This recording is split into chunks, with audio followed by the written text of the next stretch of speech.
Hello everyone. Today I will be reviewing the 2021 film Coda.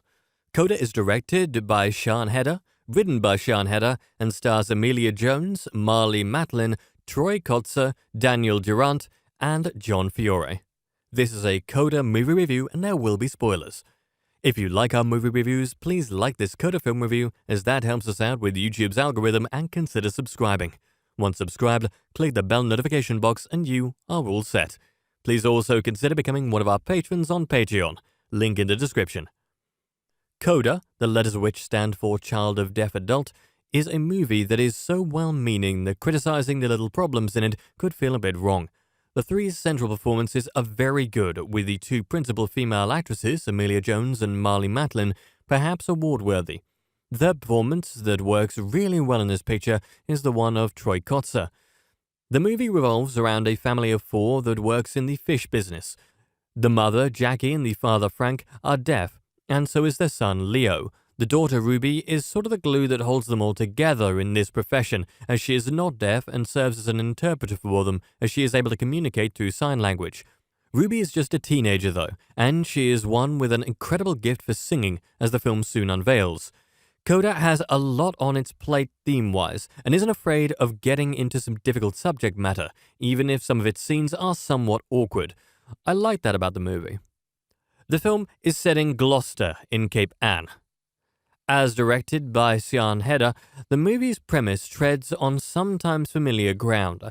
One character that was familiar was Mr. V, who runs the choir group that Ruby joins. Ruby is afraid to sing when she first signs up, but Mr. V has just enough expertise to bring out the best in her in time, to help her decide her future and where she will go to college. College was never a possibility for Ruby until Mr. V begins to guide her in the right direction. But Ruby's family depends on her for survival in their business. What will happen?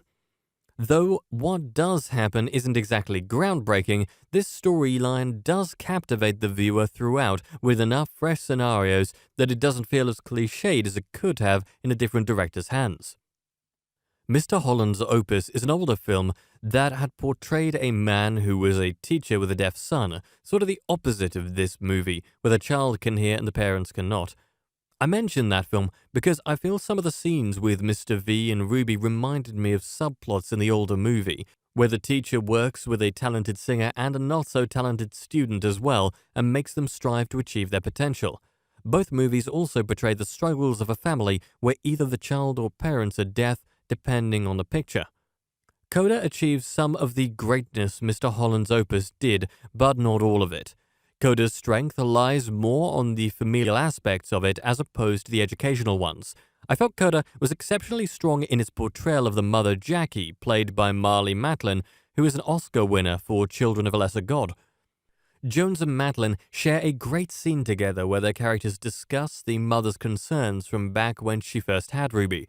Matlin's character is fascinating here, and there is some nice interaction between the two actresses. There is also a scene where Kotsur's father character Frank interacts with Ruby and asks her to sing for him. It's a tender moment in a film chock full of tear-jerking scenes. Ferdia Walsh-Pilo serves as Ruby's love interest, Miles. This love story aspect of the film is also one of the lesser successes of Coda. While young love is always a popular theme for coming-of-age movies, the romance here is formulaic and lacks a sense of urgency a truly moving romance would have. Of course, since Miles is just Ruby's first love, there's no need to dwell on the character of Miles, but their romance is quickly forgettable. What's not easy to forget is the film's songs, especially one of them that is featured towards the film's conclusion.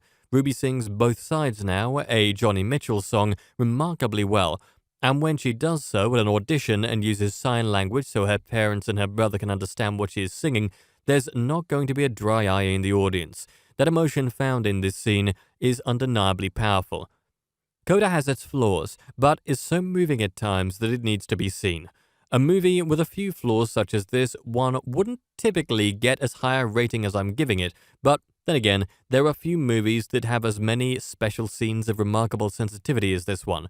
Coda will warm your heart and make you think about the importance of dreams and family simultaneously. Don't miss it. And that brings us to the conclusion of this Coda movie review. I would love to hear your thoughts on it below in the comment section.